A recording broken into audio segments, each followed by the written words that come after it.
Anthony is up very late. Actually, Landon is up late too, but we're going to go right into Anthony's talk.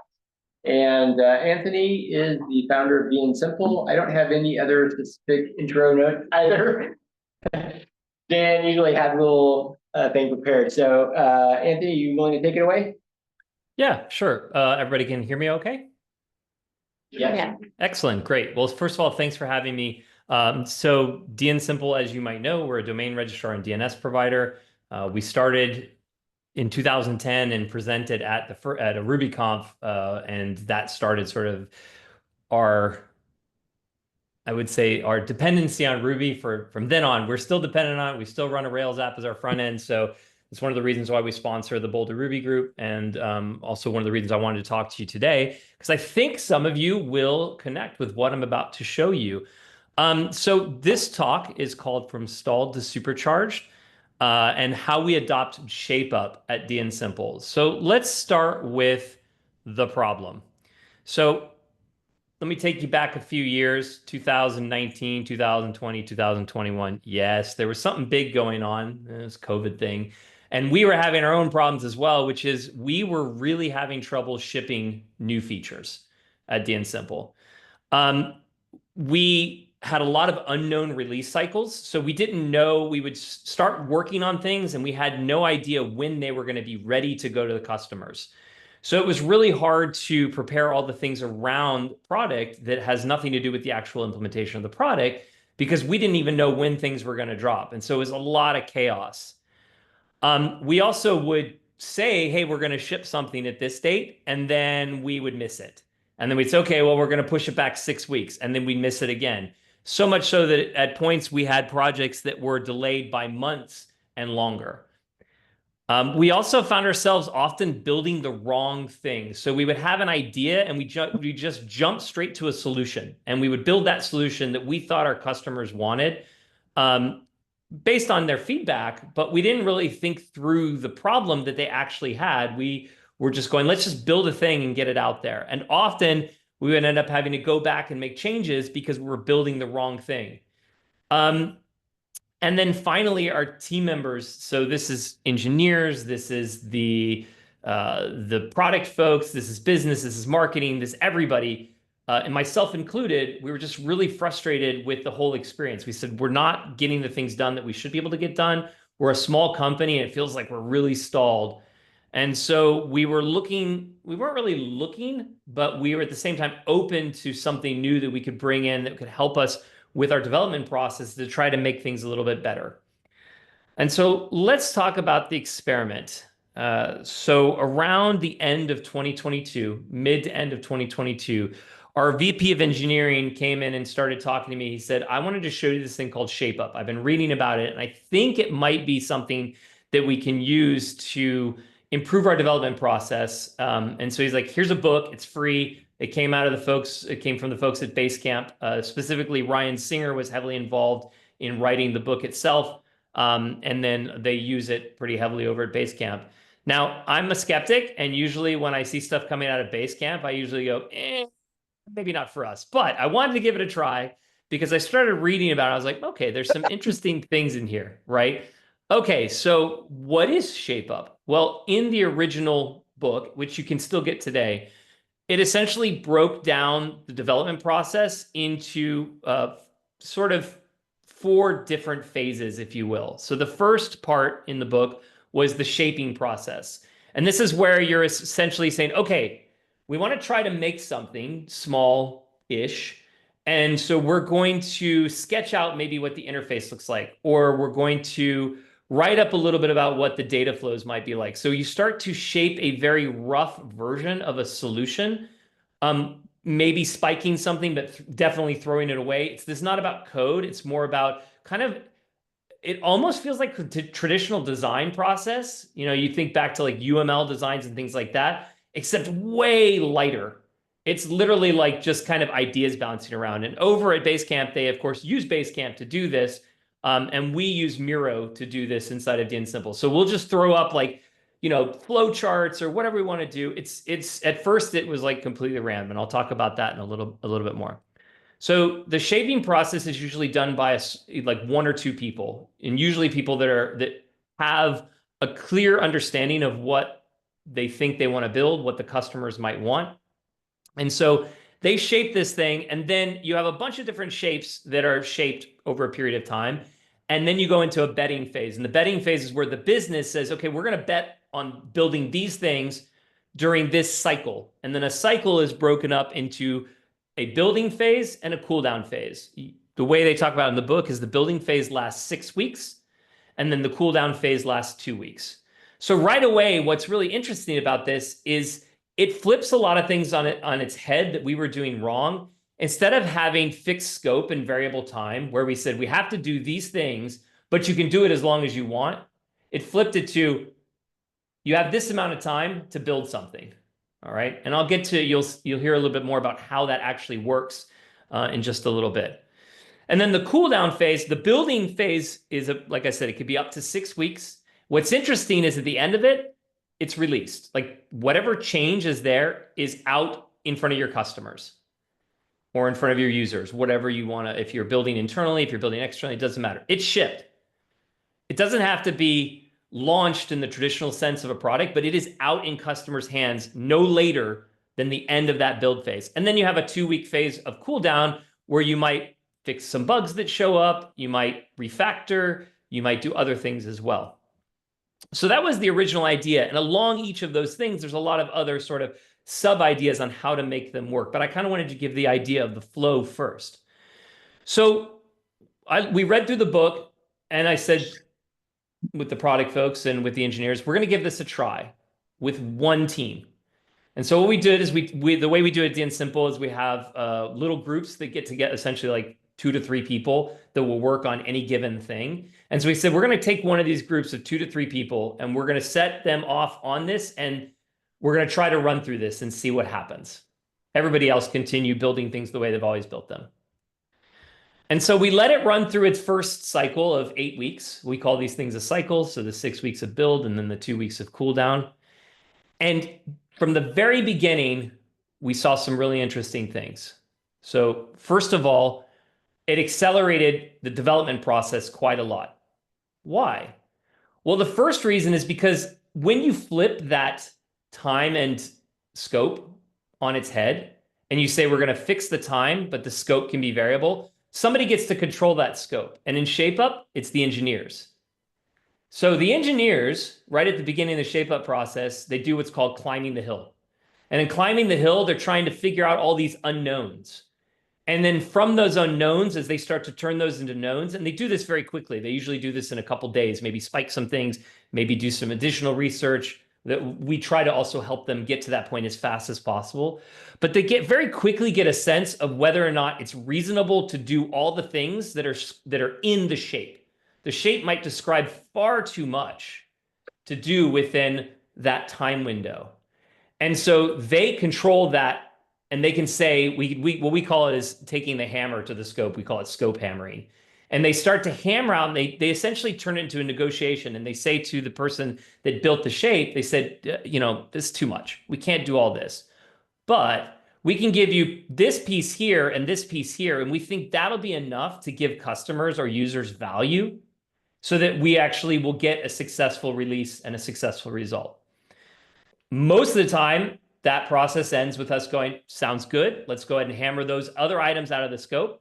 And sometimes we say, well, I feel like it doesn't really meet that, so there might be more negotiations. Or we say, the shape is just too huge. We're not going to work on this. So already we've given the engineers an opportunity to be actually directly involved in the process of what they're building, far more than we were doing before, where they felt like that they had to build exactly what was on the table.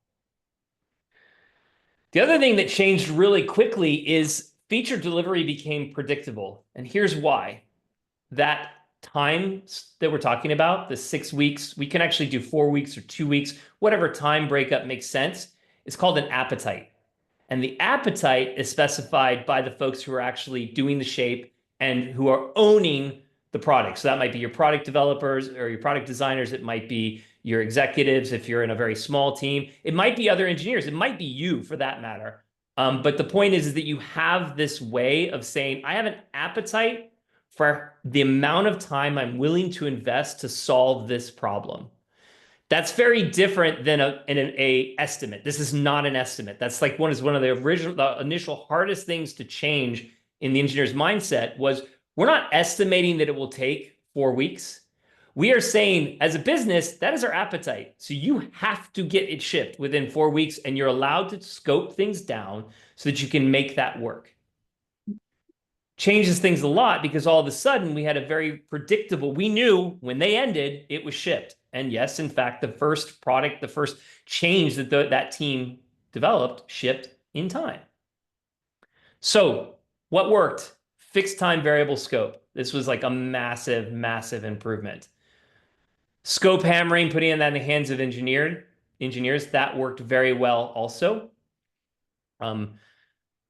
Well-defined shapes. So one of the things that's interesting once you start shaping is you start thinking about solutions not as code, but more as customer-centric or user-centric solutions.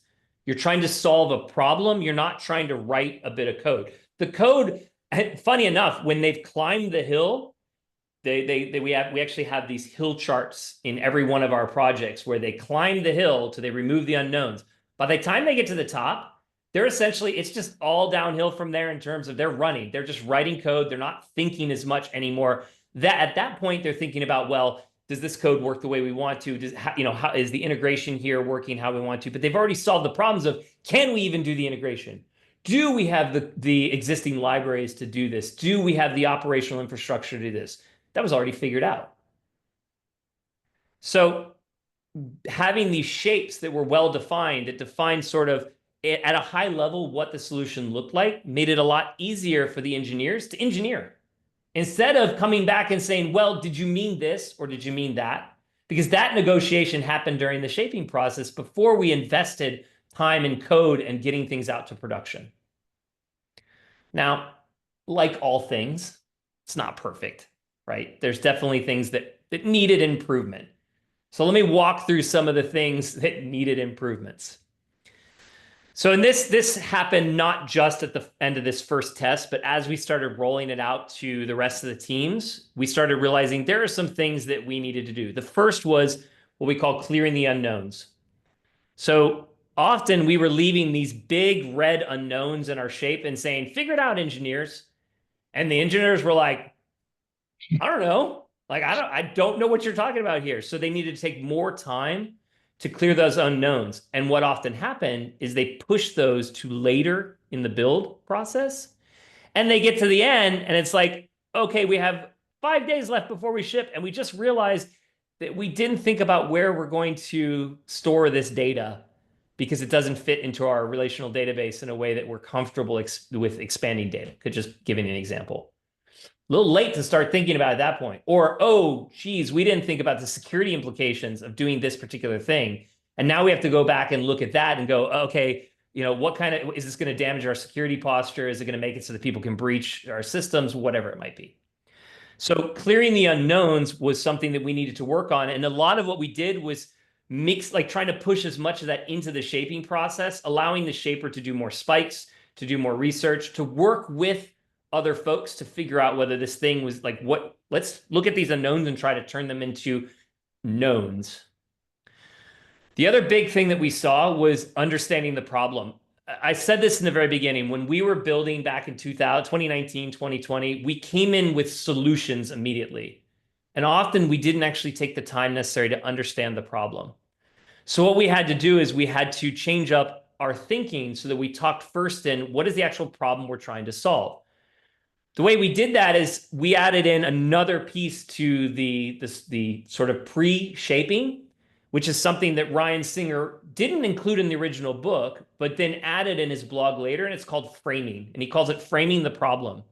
And what we do is we open a Google Doc and we start writing. And we write a problem statement. And we write it from the user's perspective. And then we write, okay, who are the people that are impacted by this? And what does the world look like when we fix this problem? So what does the future look like when we do this? And we will take that and we will rip it apart until it's purely a problem statement in the first part, not a solution. And boy, is that frustrating. I tell you what, engineers love nothing less than being told, you've just given me a solution. What's the problem? Because they're super frustrated. Like, I know the problem, but I can't put it into words. Well, taking the time to put it into words is exactly the thing that gets a better solution because you're actually building what the customer or user needs. We're also missing patterns for shaping. So again, as I mentioned, the folks at Basecamp, they use Basecamp and they have very specific ways that work for them. When we started using Miro, we found that we were leaving out important things from the shape. So for example, an impact analysis. What parts of our system would be impacted by a change we make? Would the API be impacted? Would the user interface be impacted? Would documentation be impacted? Would data systems be impacted? So on and so forth. And we were missing all that from shaping. So it took us a good year to build up a set of patterns that would be reusable in the shaping process. We also didn't have a place for non-project work. So during the first few, I would say first 6 months of doing this, the engineers were working basically, they do 8 weeks. So 6 weeks on development, 2 weeks on cooldown, and then start right back up. And after doing that for a few cycles, they were exhausted. They said, this pace is just too much. And furthermore, we don't have any time to work on those things that don't fit into a project. It could be quality of life for engineering. It could be quality of life for our customers, like a really small thing. It could be bug fixes. It could be whatever it might be. So non-project work didn't have a place. And then we also started dealing like, how are we going to involve subject matter experts? They're in the middle of building something, and now we're trying to pull their time in to figure out the shape for the next cycle.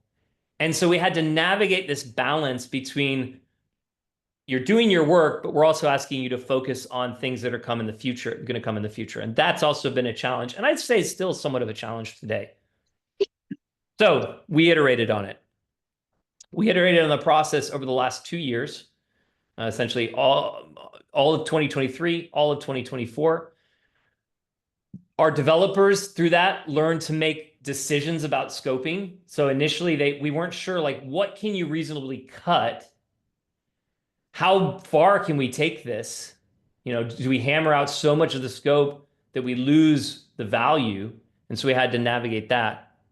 As I mentioned, we adopted framing. Adopting framing helped out a lot because it put in that missing element of understanding the problem. And it also gave us a place to put in communications from customers and sort of really dig into the meat of the problem before coming to a solution. We found out that kickoffs are really important. So before every build cycle or before every project is started, you have a little kickoff session. And that's where the person that does the shaping walks the engineers through the shape and answers questions. And we found that when we didn't do that, the builders had a harder time adopting the shape and trying to actually build it. And we kind of spent more time afterwards trying to uncover the unknowns. But once we got the kickoff in place, it helped a lot to communicate what needed to be built.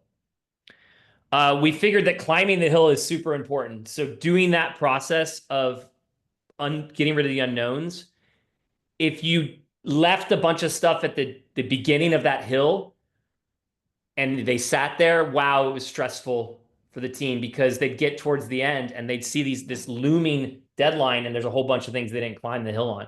So they started to learn that you really have to climb the hill for everything pretty much before you start going down the other side. I mentioned that we didn't have a place for non-project work. So what we did is normally you would have 6 cycles in a year. If you think a cycle is 8 weeks long, so you have 48 weeks basically work of cycle work. And then you have a little bit of time for vacation here and there. Well, what we did is we just dropped one of the cycles on the ground and we took that time and we added it to the end of each cycle. So they would have 2 weeks where it'd be a break. And usually it'd be working on bugs that were unrelated to this stuff or older stuff, or it could be, working on other engineering projects that they wanted to work on. It could be documentation. It could be lots of different things. We also started developing a schedule, like a more sort of fixed schedule where we knew we have a calendar where we can see this is where things start. This is where the cycle ends. This is where the cycle break is. This is now where we're going to frame and shape. And part of the reason is because we were having a lot of challenges getting the right number of shapes ready for the next cycle. Because there's a lot of work that goes into that. You understanding a problem and sketching a solution is not something that gets done overnight. You have to sort of think about it and reflect on it, talk with customers, talk with team members, things like that. So having a schedule, not just for the building part, but for the actual shaping, the framing and shaping part, is something we've also adopted that's helped out a lot. We also introduced what we call the bench. And the bench is one person from the team who doesn't work on project work. And we do this, so the way DNSimple is set up is we have two primary engineering groups. We're a relatively small engineering team. We're only 12 engineers, and then the team that manage those. But what they do is there's a team of 7 and a team of 5. So each one of them will pull one person out. So the application development team has actually a team of 6 at any given time. So they can work on 2 to 3 different projects in parallel. And they take a person on the bench. And then we have the other team is our platform team that deals with all the operations of running DNS and things like that. They also put somebody on the bench. And the idea there is there's going to be things that are going to come at your team that are unexpected. And rather than having to pull the people out of the project work, you have somebody sitting there on the bench who can deal with those unexpected things quickly, whether it's coming from customers, whether it's coming from operations, whether it's coming from sales, wherever it's coming from. So you don't have to interrupt the team that's building the thing that they're trying to build during that fixed time window. We also started involving the subject matter experts earlier. So we started bringing them, initially we brought them into the shaping phase, starting to show them the shaping process early on so that they could give feedback. These are usually other engineers. Sometimes it's other folks from sales who might know a little bit more about the problem. Then we took it a step back and took them into the framing process. So now they even understand how we're discussing the problem. And so by involving the SMEs, things worked out better as well. We're quite a bit smoother. Finally, we integrated marketing and sales at the tail end of this because you can deliver something to your customers, but what about documentation? What about marketing messaging? What about blog posts? What about social media? What about, I could just keep listing videos, podcast interviews, whatever the heck it is that your marketing team is doing. They need to be part of that. So we brought them in so that they could actually be involved post-release to the customers, but for like a period of time where they would still have access to the team that was working on that project. So what are we still working on? There's always going to be things we can improve. The first one is acceptance testing. So what we try to do is we have the person who wrote the frame and the person who built the shape try to figure out, is that the thing that we built the right thing that we built before we put it in the hands of the customers? So in other words, does everything work? Does it meet what I thought it would do? Is going to answer the customer's problem? And so in such a short window, it's really hard to do that. So we're still trying to figure out how that we can do. And basically what it boils down to is releasing things faster and faster and faster. So you do the smallest thing possible that fits one part of the solution to get it in the hands of the person who's doing the acceptance test before you go and build the whole thing. We still are kind of working on how many frames and shapes do we prepare in advance, because it's a lot of work. So we try to balance it so that we're not over shaping, because if you shape something and then never build it, you just spent the time to come up with a solution for a problem that you're not going to fix. Same for even if you identify problems and then you never get a chance to touch them, because every team you're ever going to be on is going to have a finite amount of team members and an infinite amount of work. That's definitely something that's going to be the case. And then finally, what happens when we don't have enough shapes ready to go? So we've actually, a good example of this was this at the end of 2024. A lot of folks went on vacation. They went on their holiday vacation. They took Christmas off. They took their Hanukkah time. They took all their vacation time. And then all of a sudden we're like, oh, we're not ready with the shapes. We don't have any subject matter experts. What are we going to do? So we had fortunately a decent amount of backlog of shapes, but we were actually pretty close to not having enough. And so we had to backfill with some other things we want to do. One of the ideas that we're going to try out next year is we're going to make that, because it's going to be inevitable that a lot of people are going to go away right around the end of the year for their holidays to spend time with family. So what we're going to try to do instead is that we're going to use that first cycle as only quality of life. So it's going to be projects related to quality of life for our customers, quality of life for our team, whatever it might be, because we've always got plenty of things about quality of life that we'd love to improve. That we understand the problem fairly well. It's usually smaller problems that we need to solve within something that we have. So that's what we're going to give a shot. So to wrap it all up, essentially in 2019, 2020, it was a struggle. Like we were all on the struggle bus riding together at DNSimple and just not getting stuff out the door, whether it was product, whether it was platform, it didn't matter. Like we were just super frustrated. And we had this framework brought to us for how to build software in a different way. And we took a chance on it. And for us, it worked. It took time. We rolled it out. We made mistakes along the way. We're still making mistakes today. But what I could tell you is in 2023, I believe we released, so we went from releasing almost nothing to releasing, I think we released 15 new things, and not small things, big things to customers throughout the year. And then we did it again in 2024. So I think it really changed our velocity. It gave us a lot more predictability, and it gave the engineers a lot more control over what they were building, but still made sure that it was delivering what the customers needed. So I want to take a moment to do two things. The first is, hopefully this is okay. I'm going to do it anyways. I want to just put in the, let's see if I can figure out how to do this. I need the chat. There we are. So in chat, and y'all can put this wherever you want, we're going to host a webinar in the beginning of April. It has nothing to do with this. It's all about how to use Terraform to basically like automate your domain and DNS management. But I think there's quite a few folks who end up doing some operation stuff who might have touched Terraform that may not even know that you can manage DNS and domains through Terraform.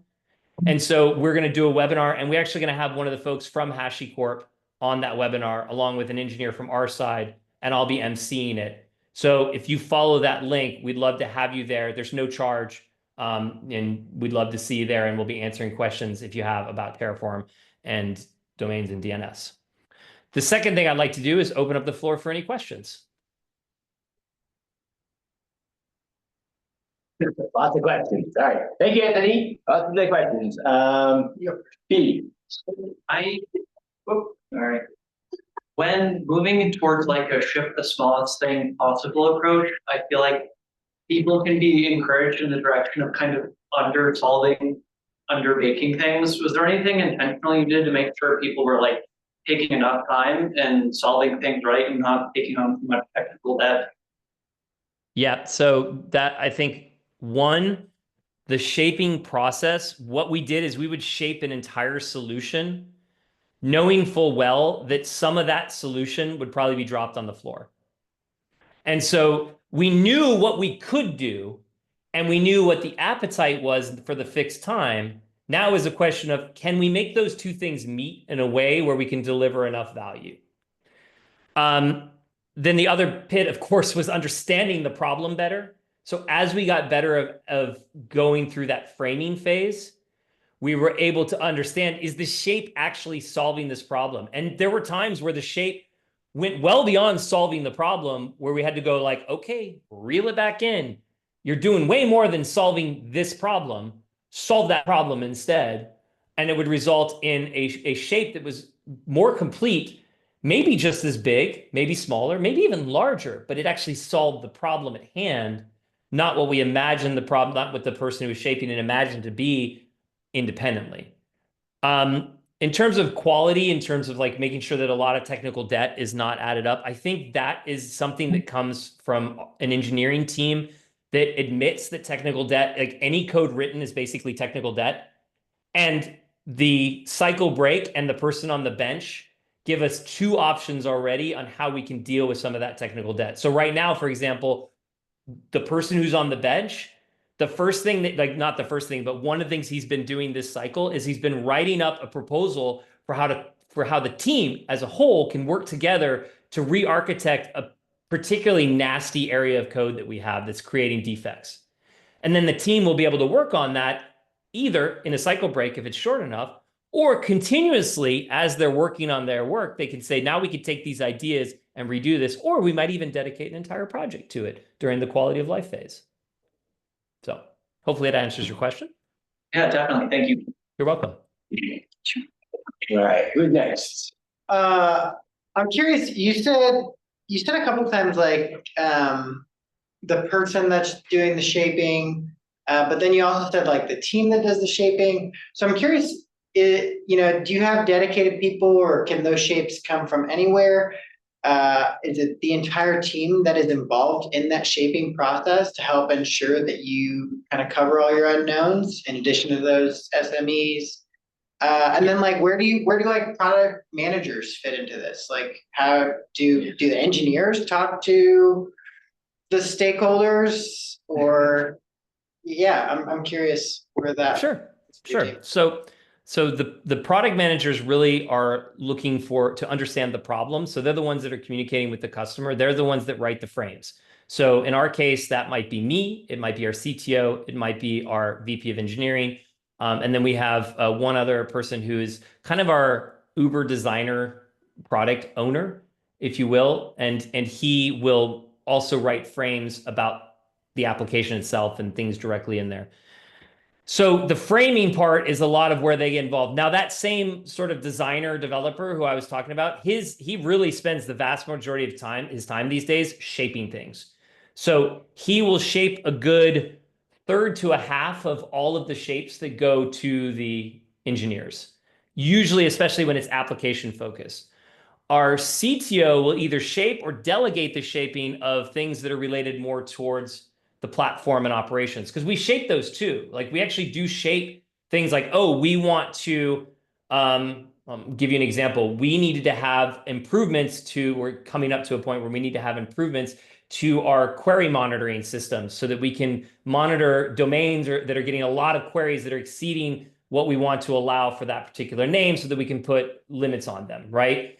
The system that we have is getting a little long in the tooth and is starting to have some issues. So the problem is we have a system that can no longer keep up with the traffic.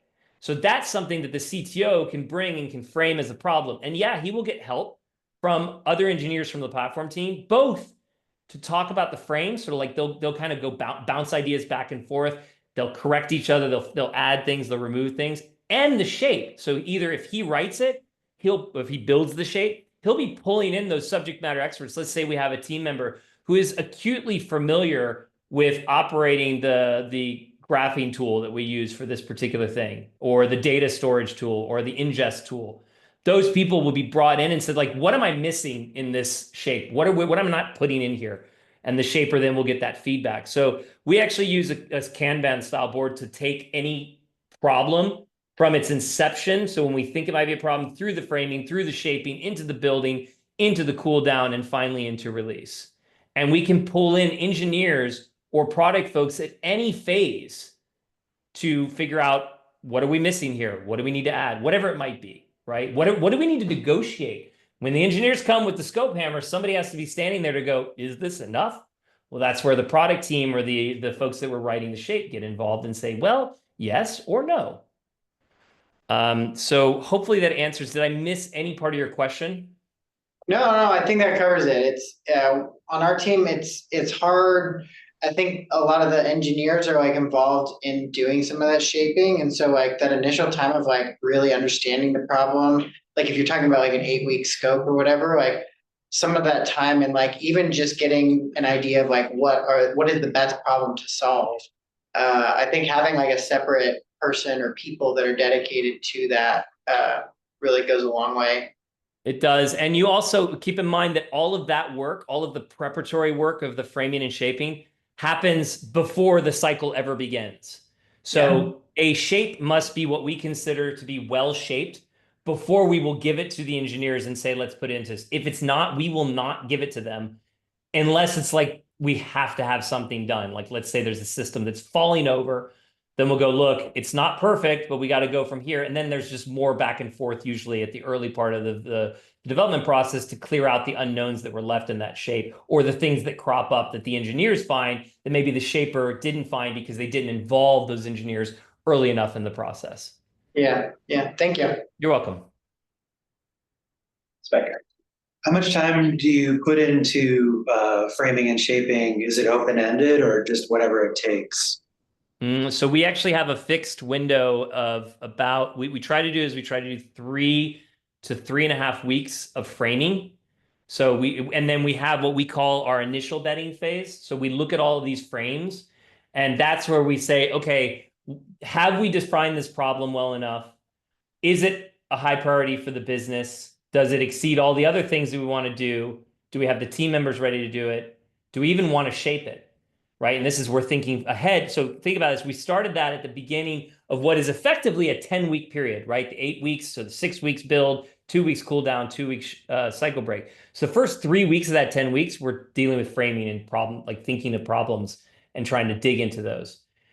We then bet to do the shaping, and that shaping then usually will take up the remainder of that time. So it usually is 5 to 6 weeks.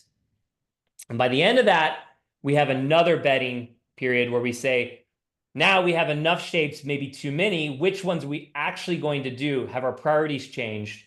Things like that. So then we get right up to the last minute. We write up all the projects. So we basically take what was in the mirror board. We turn that into a common issue that we put into GitHub that describes everything in words, links out to everything, links to the frames, links to the shapes, puts in the hill chart, check, but whatever we need for that project. And then they do the kickoff meeting that they have in the team at the start of that next cycle. So yeah, we'll usually do 3.5 to 4 weeks framing, then usually like 4 to 5 weeks of shaping.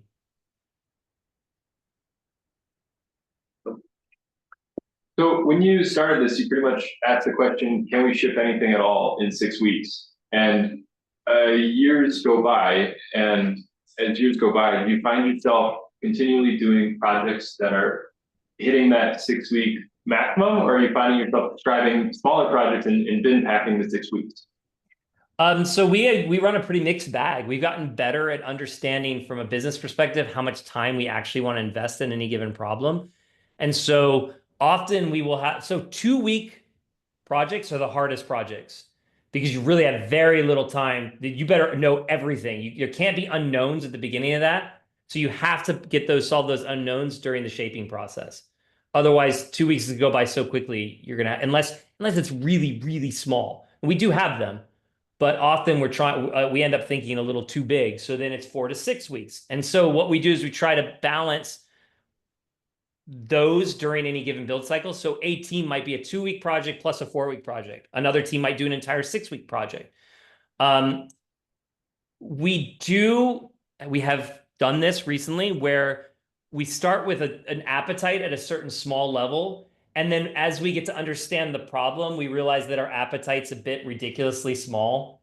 And so then we have a discussion amongst myself and the CTO and the VP of engineering and the person I was talking about from the product side, who's responsible for that, and say like, okay, we're a little unreasonable here. Are we willing to have a bigger appetite for this thing? Is it that big of a problem? And so we'll make adjustments that way as well. Does that conversation ever bleed into a cycle? Like, have you seen that happen, or does that always happen before a cycle starts? It has occasionally bled into it. And when it does, we basically say, we're not going to do that work. If we can't figure it out, if we're still having those conversations, it means we didn't understand the problem fully. We didn't understand what we were really trying to do. And we haven't come to an agreement. So we'll basically say, that one's off the table this cycle. What else is out there? And it's not that we let it, that's also why I mentioned we try to finish these things up with like a week before. Yeah. Because if it's not finished, we have to go find something else that is ready to go for that team from our backlog, essentially, of things that we've already framed and shaped that are sitting around, which is not the greatest thing. We really want to be optimizing for doing the thing that matters the most now. But sometimes you just can't agree. Sometimes like either you can't agree on the problem or you can't agree on a solution. Cool, thank you. You're welcome. Okay, I got one more question. Sorry, no one else is I did shape up for a while, and I would always ceremoniously, at the end of a cycle, ask, so should we throw this away or keep it? And we would always keep it. How many times did you end up throwing away some appetite at the end of the cycle across 4 years? I'm trying to think. We have had a couple of cases, I think at least 2 or 3, where we got to the end and it wasn't shippable. Yeah. Yeah. And then you feature flag that and just kind of keep it behind a wall or a curtain, or you just like figure out if you properly revert. So what we did is it was never on, like, we very rarely, in fact, I don't think we ever hit that on the features. So on the application side, we actually ran into it more on our platform side, because platform, like, we were convinced that everything was all or nothing. And I think there's still folks on the platform team who believe something's all or nothing. You have to upgrade all the systems to fix this, or it's not worth doing. And what we've come to, so what would happen is I'll give you an example. We rolled out Nomad for managing our deployments. We moved from a homegrown system to using Nomad to be able to deploy across all our infrastructure and all of our applications. We couldn't roll Nomad out to every single one of our applications in one build cycle. It simply was too much. We run a lot of little applications. We have our core application. We did a lot. So what we did is we said, okay, get as far as you can, but make sure you have a clean break. And the engineers realized they could do pretty much everything in the first cycle except our core application. And we're like, totally reasonable. Business side agrees. That's good. And we got to the end of it, and it went really well.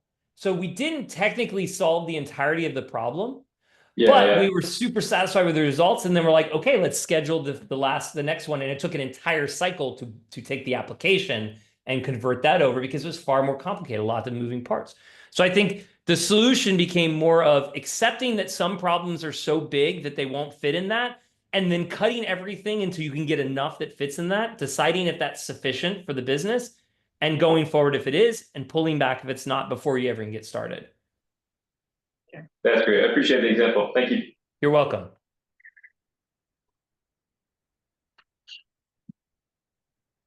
Yeah, I'm curious, Anthony, on sort of metrics-driven decisions and how that factors in, how that plays into the shape-up process. Where does that, I mean, one, do you do that? And two, where does that kind of step into the framing and shaping sort of process? Yeah, so we will use some analysis of, for example, the amount of customers that are impacted by something, but that's way earlier, right? Like it's when we're in the betting phase that we might come with, okay, how many customers are actually impacted by this problem? So let's say we're focusing on something specifically for enterprise customers. And we say, is it all the enterprise customers? Is it half of them? Is it just one of them that's really noisy? Which often it is. But if there's one that's really noisy, have we had others that have talked around this problem in another way so that this might be a good solution? So we'll usually do that in sort of the betting phase to determine, do we even really want to shape the solution? By the time you get into shape, the decision's pretty well made that this is something that we think we understand the problem. We think we understand who is going to be impacted. And that's why the frame has a list of who's impacted. And by the way, that who's impacted is not necessarily just customers. It could also be the engineers. It could be marketing team. It could be our team that works on support documentation. It could be the support folks. It could be anybody. And so that's part of where we start using those metrics. And when I say metrics, I'm looking more like analytics about what we know about our customers, about our systems, about the patterns that we already see in both behaviors and also system operations. That's what we're looking at. We don't do a lot of metrics in terms of like, hey, we're building this thing to get this number of users. It doesn't really work out that way. We might track it, but doesn't drive the way we do software at DNSimple, really.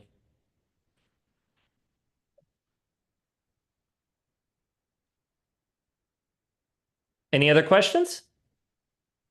So if any of you are interested in following up after this, because one, you still have more questions that you don't want to share here, or you're interested in maybe seeing how this might work at your organization, but you don't really know where to start, or if you just want to chat about it, reach out to me. I'm Anthony at DNSimple.com. You can just reach to me directly. Marty can give you my email address, or other folks there. You can find me on the DNSimple site as well. I'm always, always, always happy to share my knowledge. So yeah, feel free at any point in time to reach out to me.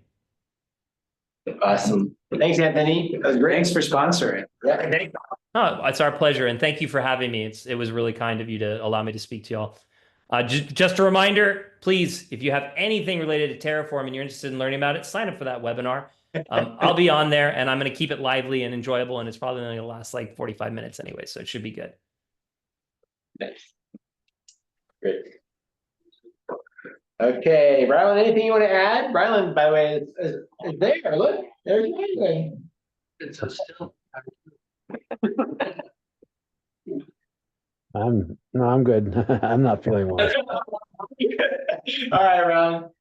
Okay, well, thanks everyone for joining online. We will see you next time. Bye-bye. Bye. Good. Bye.